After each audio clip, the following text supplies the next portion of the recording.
საქართველოში პენსია კი არ არის, არის შემწეობა და პენსია არის ცხოვრებაში დაგროვილი შენი სამუშაო რო გამოიმუშ და ის იმას იბრუნებ უკან და მაგიტომ არ ეკ მაღალი და ვისაც მაღალი მანდა რა აქვს ესე იგი ნაკლები უმუშავარია ან 10 წელი ან 20 წელი ვინც ბევრი იმუშავა 18 წლიდან 16 წლიდან 60 წლამდე და დააგროვა ეს საპენსიო ფონდი იმას მაღალი აქვს პენსია თავისივე უბრუნდება ის ხო აჭრის სახელმწიფო საქართველოში პენსია არ არის პენსია როგორ იქნება იქ საბჭოთა კავშირი დაინგრა და ის ხალხი საბჭოთა მოქალაქეები აღმოჩნდნენ ვაკუუმში და პენსიას ვინ დაუნიშნავდა იქ გაუხდა ფული ყველაფერი გამოიცვალა და დაუნიშნეს შემწეობას ყველას ერთნაირი 300 ლარი და განსხვავება არის 70 წლისა 400 ლარი და მე ხანდახან 1000 ლარს უმატებენ საქართველოში არ არის პენსია ეს დაიმახსოვრეთ არის შემწეობა დახმარება პენსიას იღებს ახლა ვინც მუშაობს, თქვათ პარლამენტში ვინც ის ახლა აიბა 2003 წლიდან რო არიან უკვე, რო დაიწყო ახალი რაღაცები და იმათ აქვს პენსია 1035 ლარი, ხო 600 ლარი, 700 ლარი და არის კიდე ხალხი, რომელსაც აფინანსებს ბიძინა ძველ შემოქმედებით კოლექტივს 70 წელს და 80 წელს მიღწეული შესაბამისი თანხებით ბიძინა გასცემს პირადად ამ იმეებს თავის ფონდიდან არ ვიცი რატო აკეთებს იმას და ვინ მისცე იქ დავალება და ასე ეს ხალხი მისი ერთგული არის არჩევნების დროს ეს ცოტა ხალხი არ არის პენსია არ არის საქართველოში პენსია რო იყო საქართველოში ახალი ცხოვრების დროს ბევრი ხალხი უნდა იყოს ჩაბმული მუშაობაში და მე სტაჟი განაპირობებს რაოდენობას პენსიისას როცა 50 წელი გაქვს ნამუშევარი და თან კაი ხელფასი ქონდა რა სადაც მუშაობდი რა თქმა უნდა იმ კაი ხელფასთან მაღალია პენსია თუ ქონდა თქვა შემოსავალი თვეში $6000 და ამას ჩამოაჭრდნენ საპენსიო ფონდში ეს რო გროვდება 50 წლის მანძილზე შენი თვეური პენსია იქნება 3000 და 4000 ევრო დებით ამიტომ 16 წლიდან მუშაობენ დასავლეთში ხალხი 16 წელი აი აქ ჩვენებიც კი 16 წლიდან მუშაობენ ეს გროვდება ყველაფერი მე უფრო იმაღლებ მაღალ ხელფასიანზე გადიხარ იქ გეჭრება ყველაფერი რა თქმა უნდა მაგრამ ინახება ესა და გადახედავენ მე როცა ასაკში საპენსიო ასაკი მაგრამ ამოიღებენ ამ ფაილს ყველაფერს და დაგიბრუნებენ უკან ესე იგი მთავრობა გინახავს შენ საპენსიო ფონდი რო არის იმას გაჭრის ეგ შენზე არ არის ის მაინც გაჭრის იმიტომ რომ ადამიანს რო მიუშო ეგა ის თვითონ ვერ დააგროვებს ამას და აღმოჩნდება საერთოდ ღატაკი და მე შემწეობა მთავრობამ უნდა გასცეს. აი ამიტომ არეგულირებს მთავრობა მას საპენსიო არ გეკითხება გაჭრის. წარმოიდგინე. ის ტაქსაციებში ეგ შედის. და მე წლობით რო გიგროვდება ეგა 50 წელი რა არის საპენსიო ასაკი? 15-20 წელი მაქსიმუმ. როცა გადიხარ 65 წელს და 70 წელს რამდენ ხანს იცოცხლებ? და ის გეყოფა რა ის და გადანაწილდება ეგა. შენივე ფული გეგროვდება რომელსაც გინახავდა მთავრობა. იმის გამო რომ შენ არ შეგეძლო საპენსიო ფული შენ თვითონ შეგენახა. ადამიანს ხარ შეუძლია დააგროვოს ფული ხარჯავს. ამიტომ არის ეს ვისაც თავისი იმედი არ აქვს, მე ბანკში ჩაკეტავს ფულს 5 წლით, 10 წლით და იგროვდება ეგ, ხო? და საბერძნეთში პენსიები კი არ იქნება მათ დახმარებაც. აი მაგალითად ინვალიდია, არ მუშაობდა არასოდეს და გაიცემა მასზე ერთგვარი დახმარება. ხო, შემწეობა ქვია მაგას. კანადაშიც არის შემწეობა $500 შემწეობა. იმ $500 ვერც სახლს დაიქირევებ. და იქნება ისე რა სადღაც მიგდებული დიდი დალიო და მე მალე მოვწერა. $500 როგორ შეიძლება სახლს დაიქირავო? აი მან რო თქვით მე 700 ევრო პენსია. თუ სახლი აკადემია 700 ევროთი პენსიით სახლს როგორ დაიქირავებ? საჭმელიც ხო გინდა. მოსამსახურეც ხო გინდა. აი ხო თქვენ გიხდით წარმოიდგინეთ 1200 ევროს. ხო წარმოიდგინეთ მის საპენსიო ფონდი რამ ხელი ამას ხوار გეტყვის ეგ შენ. თქვენ გიხდით 1200 ევროს. და სახლშიც კომუნალური ისენი ხوارი გადასახდელი. ხო საბერძნეთში არ იქნება ტაქსაციები ისეთი სახლზე როგორც კანადაშია. ხო რა უნდა იყოს არაფერი მიზერული. რაღაც შეიძლება იყოს თვეში კვარტალში 25 ევრო. ხო ეს იქიდან თურქეთიდან და იმ არგენტინით სარგებლობ ხო ესე იყო და მაგრანკში გადის საბერძნეთი. მაგრამ აქ ახლა აქ ისეთ სახლები როგორც საბერძნეთში აქ წლიური თვეური გადასახადი ერთად მაღალია მინიმუმ 3000 არის წლიური $, გადაიხადო იმის გამო, რომ სახლი გიდგას ტერიტორიაზე და ტერიტორია დაკავებული არის. და აქ ახლა პენსია შეიძლება არ იყოს ამის შენახვას. ხო, ამიტომ პენსია დამოკიდებულია რას აკეთებდი ბავშვობიდან პენსიის ასაკამდე და თუ მაღალანაზღაურებული ქონდეს დაგროვილი თანხა გიბრუნდება შენ. ამის ორგანიზატორი არის მთავრობა. არ გენდობა შენ. ადრე არ იყო ესე. ადრე თვითონ თავის შემოსავალს ადამიანი თვითონ იყო ბანკირი და არეგულირებდა და როცა უკვე სახელმწიფო მთლიანად აიღო ეს თავის ხელში, უკვე არაფერს არ გეკითხებია შენ. აი ხელფასთან გაჭრიან. უამრავ რაღაცებს და გეუნებიან სად მიდის ეს ჩამოვა. ეს ზოგი იქ, ზოგი აქ, ზოგი იქ და ეს გადასახადები არის და იქიდან ფინანსდება მთავრობაც. ხელფასი მთავრობას აქვს გადასახადებიდან. გადასახადები კიდე ყველაფერში არის, აბსოლუტურად ყველაფერი დატაქსულია. ყველა სახლი კანადაში დატაქსულია. კანადის ტერიტორიაზე რაც სახლი არის, შენობა არის. მანქანებია დატაქსული არის ეს როგორი გაგებით ის აი ინშურენსები რო ქვია. საჭმელი დატაქსული არის, ყველაფერი დატაქსულია. ყველაფერში იხდი ამას. და ეს გადასახადები რო გროვდება მთავრობაში და ბიუჯეტი ივსება ამისი, იქიდან ხდება მე გადანაწილება სხვადასხვა ვთქვათ სფეროებზე. და ეს ეკონომიკა არის მოძრავი აი მოძრავი არის ესეთი რამეა, ცოცხალი ორგანიზმი არის, ეს არ არის გაყინული. ხო და ამას ჭირდება ორგანიზატორი. ორგანიზატორის როლი უკავია მთავრობას. მთავრობას ირჩევს ხალხი და აფინანსებს ხალხი. პოლიციასაც აფინანსებს ხალხი. მთავრობა კი არ აფინანსებს. ხალხი აფინანსებს. თუ ხალხი არ მუშაობს, პოლიცია დამოკიდებული იქნება ერთ პიროვნებას. აი ბიძინა ივანიშვილს პოლიცია ხალხი კი არ აფინანსებს. ბიძინა ივანიშვილი აფინანსებს და ოლიგარქები ვინც არიან. აბა ხალხს არაფერი არ აქვს, უმშევრობა არის მანდ და ჯერ მარტო იქით 750,000-ზე მეტი პენსიონერი არის, იქით უნდა დაეხმარო. იქით ბავშვები რამდენი არის, ხო მე ინვალიდები რამდენი არის, ხო ამა ხო არიან ინვალიდებიც რა. უმშევრობაა საქართველოში.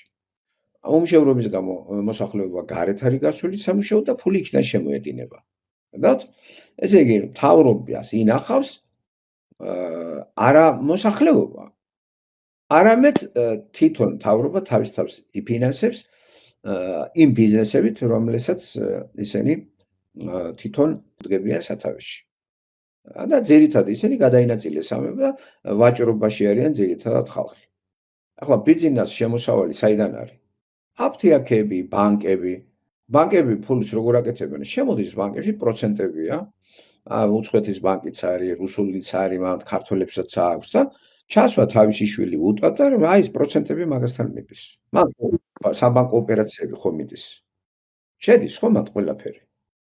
ხო და ეს მუქთა ფული მოდის რა. ხო, შენი ფულს ატრიალებში გაასცემს პროცენტით სესხს და იქიდან მოგება აქვს. გარეთ კიდე გარედან ვალუტები შემოაქვს იმ გაქცეულ ხალხს, ვინც გარეთ მუშაობს. აი ამაზე ზის საქართველოს მთავრობა. ესეთ ქვეყანა დიდხანს იარსებებს. ასე რომ ეს კოლაფსისთვის განწირულია. და ასეთ ქვეყნებში მოსახლეობას თვითონ დაინტერესებულია მთავრობა, მეცნიერება.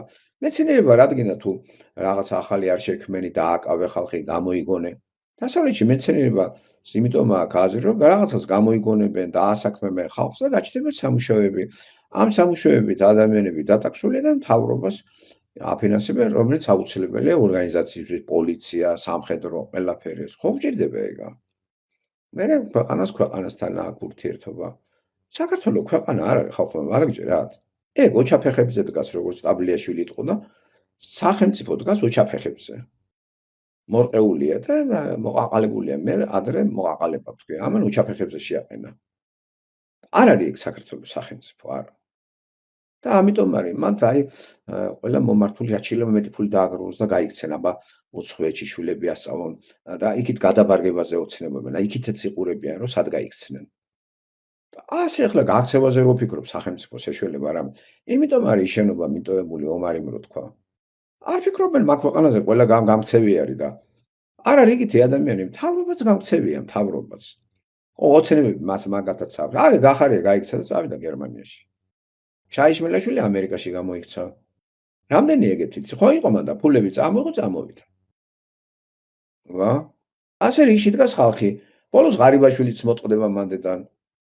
რა მე შენ გეტყვი რა ფულით ვერ იცხოვრებს საფრანგეთში თუ რა ამოიღებს ფულს და იქნება აქ რა ენის პრობლემა არა ხო ისწავლა მათ რაღაცა ორი ღირი ფრანგული ინგლისური ხო მეტი რა გინდა აქ მეცნიერებას კონფერენციებს არ გამართავს ხო სალომე ზურაბიშვილი და სამუშაოდ საგრა ეგეც დაახვეს და წამოა რა არ არის საფრანგეთის მოქალაქე ბიზნეს რო გაუჭირდება საფრანგეთის პასპორტს არ ამუშავებს აი რუსული პასპორტი რო აქვს კიდე აირჩევს რომელი უნდა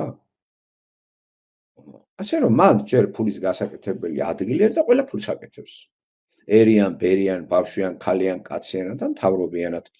ხო ეს ფული კიდე ვალუტა შემოედინება ამ საწყალი ხალხის მიერ. ბანკები კიდე ისე სოკუებით მოამრავლეს. და სხვის ფულებს ატრიალებენ რა. ბანკირი რა არის? სხვის ფულებს დადებენ იქ და პროცენტურად გაასესხებენ და იქიდან პროცენტი აქვს. მევახშეები არიან რა. სვარამი კი არ არის ბანკირი. აი მე ბანკირი ვარ და თქვენ ფულები მოგავმიზავნეთ. ხო მე ბანკირი ვარ, ბანკი ვარ.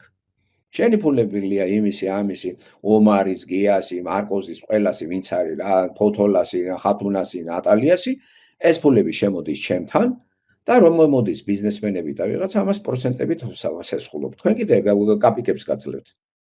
აი იქიდან გავეცი ეს ფულები, მე, აი თქვენი ფულები, ნახეთ, სესხა 12-20%-ად იქიდან მოგება მაქვს მე. ის ყველა ვარიანტი ის რომ რასაც ჩადებს იმას წავართ მე. ხედავთ, მე ბანკირი არაფერს არ აქვს. თქვენი ფულებით მდიდრდები მე. ხედავთ, ეს ბანკები ეს ამის ისტორია იწყება მე-19 საუკუნიდან. გონიათ ეს კაირამია? და მთლიანად ბანკებით კონტროლდება დღეს სახელმწიფოები. მთლიანად არის საერთოდ გადაგიკეტამე ყველაფერს და არაფერი არ ხარ შეგაგდეს იქა და ყველა ფული ხო ბანკში გაქვს. აი ხვალ რამე კანადაში დაიწყოს კრიტიკული რაღაც სამოქალაქო ომი არა, ყველა ფულს გაგვიყინავენ, ჩვენ არაფერს არ მივცემენ. რაღაც კაპიკებს დაგვიტოვებენ საჭმელისთვის, დანარჩენს თვითონ წაიღებენ და გვეტყვიან აღარ. ხო, და წაგვართმევენ რომ სახელმწიფო სჭირდება. ნებით? ასე რომ ბანკი ვინ აკონტროლებს ფულიც იმისია, შენი კი არ არის, შენი როდებს იქა. კი არა, საკუთარი ფულის გამოტანასაც იცი რამდენი დრო უნდა. თუ დიდი გაქვს, თან ხარავინ არ გაძლევს, გეუბნება რა თქინდა, სად მიგაქვს, რატო მიგაქვს? არა, რატო უნდა გადაიტანო, ფაგერ ჩეკზე გამოიწერს, აი, რატო უნდა მოგცემ ნაღდი ფული? ნაღდი ფულს კი არ გაძლევენ. 1000 და 2000 დოლარი შეიძლება მოგცენ ნაღდი ფული, მაგრამ გამოიტანო მილიონი? იმავე წუთში, რატო? სად მიგაქვს? ბანკით გადაიტანე. დალყურინებადუნო, სად გინდა ქეშად გამოიტანე ეგა? ადრე კიდე ესეთი რამე არ ხდებოდა ხო? თვითონ ადამიანი აკონტროლებდა თავის შემოსავალ გასავლას და ეხლა ადამიანი დამოკიდებულია ბანკზე და კრედიტებზეა. გაიძულებენ კრედიტ კარტები გახსნათ. არ მიდეს კრედიტ კარტი რა. ორი კვირა თუ დაგაგვიანდება პროცენტები გეზდება და ბევრს ავიწყდება. დაავიწყდა რომ ვისაც არ ავიწყდება, ესეთი არც აწყობთ. კარგი გადამხდელები ბანკირებს არ აწყობს. მოგება ჩემ, მაგალითად ჩემგან ბანკს აქ რაც ავარ, მოგება რა აქვს. არაფერი არ ამიღე კრედიტი იქიდან არასოდეს. ხო შემოგტენეს. არაფერს არ თუ ვიღებთ, იმავე წუთში ვდებთ. არ გადავაცილებთ ორ კვირას. ახლა ასეთი ვინმე ახლა ვერაფერს ვერ გეტყვიან, მაგრამ არ აწყობს ეს კლიენტი, ეს კლიენტი ჩემი არ არის. მოგება არ აქვს ჩემგან. მე ვსარგებლობ. და ჯოგი კიდე ავიწყდება რა გაუსვა, გამოუსვა, ვერ აკონტროლებს იმ ფულს. სადღაც არის ფული, წარამარა დაждდე ახლა ინტერნეტში აკონტროლო. ეს მარტო გონიერი ადამიანის შესაძლებლობებში არის და ჯოგი იმის ჯოგია რომ დადო იქ ფული საერთოდ მიავიწყდა. კარტი აქვს ხელში, წავა მარკეტში, უნდა არ უნდა გაუსვა, გამოუსვა, გაუსვა, ეს იყიდა, ის იყიდა, ჭირდება, არ ჭირდება და ლაც მოვიდა გადასახადი კრედიტი ამდენი გადაირია ვალებში არის. და всё, ჩამოკიდებული არის ბანკის ვალებზე და უნდა იხადოს. ის მუშაობს ვალების გასტუმრებაზე. კრედიტული ცხოვრება ასე დანერგეს დასავლეთში და ძალიან ბევრი, აი, თელი ცხოვრება ვალებს ხდის. ვერსად ვერ წახვალ. და როგორ ის არის სატანა რასაკეთებს? და ქრისტიანი კიდე რატო არ აწყობს ამ სატანას? ქრისტიანი არ რეგულირებს თვითონ ყველაფერს თავისას და ქრისტიანი არც იმაში რესტორნებში ირბენს სულელი კაცივით და არც მარკეტებში უაზროდ იყიდეს ისეთ რაღაც დასაჭირდება. ესე იგი წამგებიანია ქრისტიანი ქვეყნისთვის. არ არის რესტორნებში არ დადის, კაზინოებში არ დადის, ბარდელებში არ დადის, ფულს არ ხარჯავს, არ მოგზაურობს წელიწადში ორჯერ, სამჯერ, ესეც ფულის ყარა არის რომ იცოდეთ. ხო, უნდა დაგახარჯინო ეს რა. და შენ ბრიყვი ხარ, იცი დავისვენე მე. რა დაისვენე, ვირივით იმუშავე და წამოკოტრიალდი სადღაც ორი კვირი ზღვაზე და თავს იტყვებ. მე ისე უნდა შემოხვიდე და ის ხელახლა უნდა ეს აინაწყაურო, ხო? ის გახარჯინებს, მდიდდება ტურისტული ბიურო, მდიდდება კომპანია, ავიაკომპანია. და ეხლა ქრისტიანია წყობს ვინმეს რომ ვიქადაგოთ ისე და ქრისტიანობა ის კი არა რომ არ იცხოვრო, არ დაისვენო და არ ჭამო და არ იცო. არა, ის გამიზნული ცხოვრება. ესე სახარჯოთ არ ვიბლი. აი, უპრაკონოთ არ ვიბლი. მე გამიზნულად ისე ვიცხოვრებ რომ არასოდეს წაგებაში არ ვიქნები. და რესტორანში რატო ვიბლი, როცა სახლში საჭმელის გაკეთება შეიძლება ვიყიდე პროდუქტს გავაკეთებ. აჰა, დიდი წელიწადში ერთხელ წავიდე. ან ორ წელიწადში ერთხელ სიტყვაზე ვიცახე. ისე რა მინდა რესტორანში. უყურო ხალხი როგორ აჭამს. შემწვარი კარტოფილის გულშვის რესტორანში წავიდე, რომელიც გაცილებით ძველი ღირს 10 მაგი, ვიდრე სახლში რო გავთავლო კარტოფილი და შევწვა. ან PWD იქა, რომელიც თუ გარეთ ღირს $1, $10 ღირს და $8. აი რატო რა არ მისმის რა არის ესა? ხედავთ? მაგრამ ჯოგი ხის დასანახად აი რესტორანში ვიყავი. და რა შეჭამე, რო ეთქვი შემწვარი კარტოფილი და რაღაცა სალათა. მე შემწვარი კარტოფილი და კვერცხის გულშვის რესტორანში სახვდი. თუ რამე ისეთი საჭმელი იყო ხა რომ არაფრის შოვნა არ შეგიძლია. არის ცი გაკეთება სახლში. გაჯობია სახლში ყველაზე კაი რესტორანია და თუ საყვარელი ადამიანი კიდე იქ რა როგორ აკეთებენ ის საჭმელს, ვინ ვინ ჩააფურთხებს და ვინ ოფრ ჩადებს იქა და ვინ კიდე აი მთელი მუსულმანები მუშაობენ რესტორანში და ამებს ფჩხილებში განავალი აქვს რო იცოდეთ რო წყლი და აიბანენ ცივი წყლით ამას რო შეახმება ექსკრემენტი. წადით ახლა იმას ენდა კიდე იქა და ჩინელებს და იმას. თუ ზამახართ ერთი რა. ძალიან ნატურალურად დაგიხატეთ ახლა ეგ სურათები თქვენ. მართალია ეს ცხელი და ძალიან ისეთ მაღალ ტემპერატურაზე არაფერს საშიშროებას არ წარმოადგენს. მაგრამ მაინც რო განცდაში გაატარებ რაღაცა გულის სიტყვა გაქვს. კი არა? სახლშიც თუ ძალიან ესეთი ის არ არის. ქალი მეუღლე ან ვინც აი სუფთა და ძალიან იმასაც შეიძლება ვერ შეჭამო იცი. ხო, არიან ესეთი გრძნობიერი ადამიანებიც, ვინც ჩახედულია მაგ საზოგადოებრივების სექტორებში და ვინც მუშაობს იმან, ისინი იქ საჭმელს არც ჭამდნენ, რო იცოდეთ, თითქოს ალგა. ყველა მიცის ეს ყველაფერი დამიჯერეთ. ეგ საიდან იღებს სათავეს იცი? ადამიანი. აი, ცოდო დაცემული ადამიანი ხა შენზე იფიქრებს. თან კიდევ კი არ მოიწამლებ. უბრალოდ ის არის, არა ჰიგიენურია თორე მოწამლით არავინ არ მოიწამლება. იმათ ყავს გააძრობენ.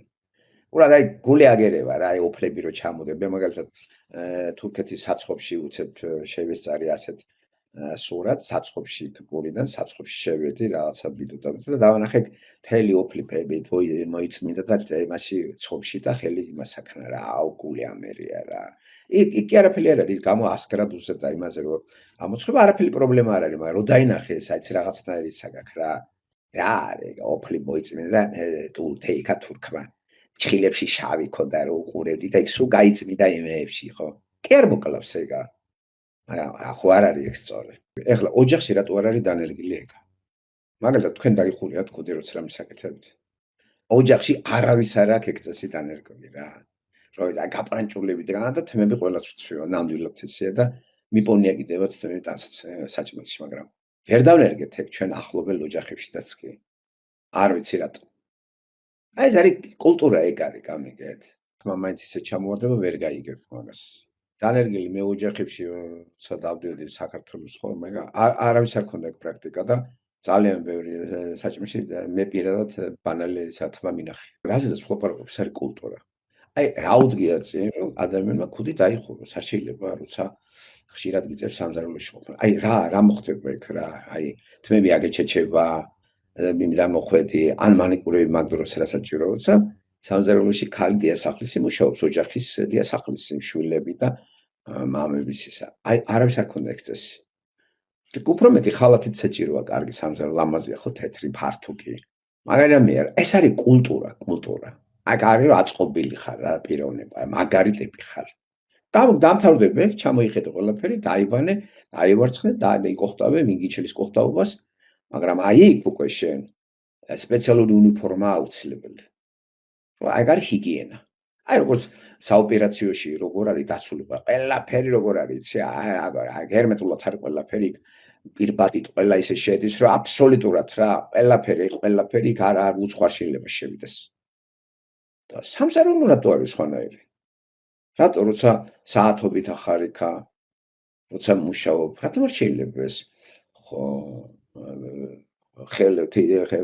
ხელთათმანითაც ვიმუშაო თუ ამის კარგი ის არის ხელთათმანი ხო თუ ფრთხილდები იმას მე ქუდით სათვალში რა წაკრა ეხლა დედაკაცივით ეხლა სოფლი დედაკა აი ნუ წაიკრა მაგრამ ქუდი ხო კაი ქუდები არის რა აი პოვარის ქუდები მზარეულის ქუდები აი პირადად მე ჩემ ახლობლებში ეს ვერ დავნერქე თანამედროვე რესტორნებში არის ქუდი ბოხოხი კი არ უნდა დაიხურო ან თუნდაც მზარეულის თეთრი ბადი არის აი თხელი 10 ჩანს გაფარია თმებზე ისე ეს ბადე დაწნული ბადია რომელიც არ ჩანს invisible ის ქვია რა ქვია ქუდი და თმა არ ჩამოგივარდება აი დიდი სისწრაფე აღარ გინდა ხა მზარეულის და პოვრის ქუდი რო დაიხურო და ესე იგი ვარცხლილობა შენარჩუნია აი რაცა თქვა ეგეც არის ხედავ ამიტომ თავი არის გული გულობდეს თორემ მე იცი რა არის ეხა რა გინდა ვწვალო რა არის და იმხელა თმა მოვიღებ თქვა სიტყვაზე და რა არის და უკვე აღარ მინდა ჭამა აღარ მინდა ხო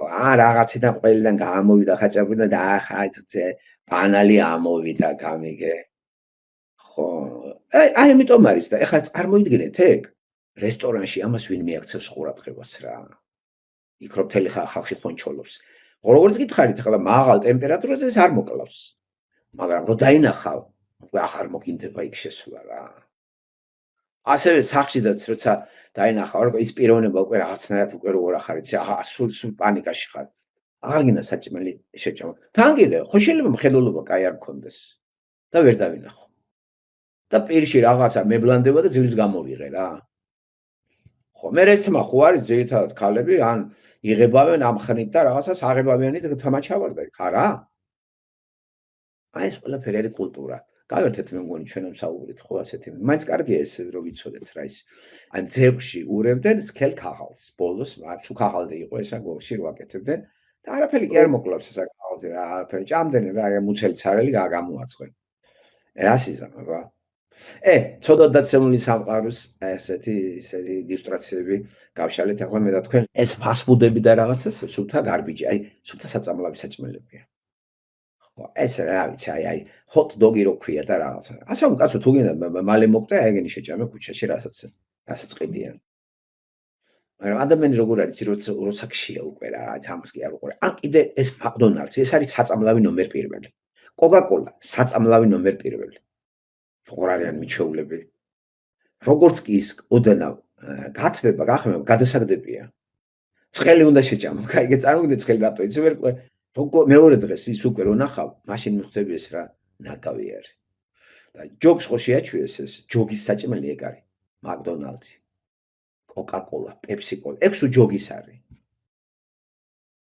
და იმიტომ არის ეს დაავადებებიც გავრცელებული რა რატო თუ სახლის ყველაზე კაი რესტორანია სახლის და ძიხარ სადაც შენი კარგი ახლობელია მეუღლე არის საყვარელი ადამიანი შვილები არის რა ჯობია სახში და იქიდან საჭმელი წაიღე სამუშაოზე და გააკეთებული მეუღლის აიცი რა არის და გემრიელია რა მან შენი იმუნიტეტი ერთი გვაქვს ერთნაირი რაღაც ხო ის გაცილებით ჯობია ის საკვები წაიღო მეუღლის გაკეთებული სამსახურში კონტეინერში რა ის არ უნდა ან კიდე ისეთი რამე უნდა იყიდო რომ ნაკლები იყოს რაღაცა ის აი რა ვქათ პური და მე თუ სადმე რამე დამჭირვებია სხვადასხვა ქვეყანებში რომ მივიდი მოდიოდით არასოდეს ისეთი იმას არ ვიღებდი პური ყველი და რაღაც სხვა არაფერი ავიღებდი იმას ჩამ სხვა არაფერი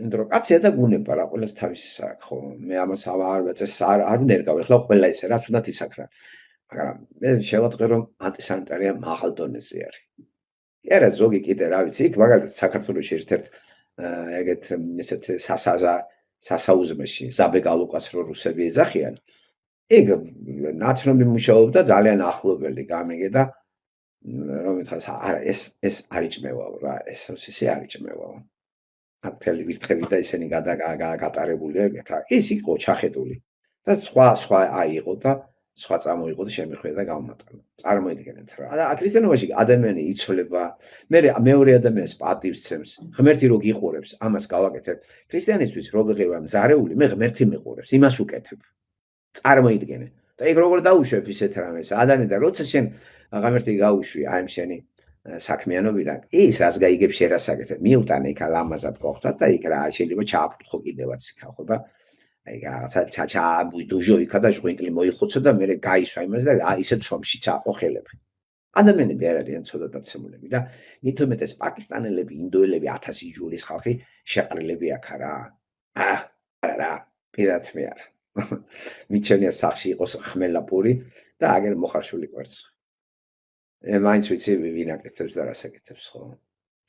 ხო, მე ისე გამონაკლისი არის, მე რესტორანში მთელი ცხოვრების მანძილზე ორჯერ ვარ ნამყოფი. და ესეც საქართველოში.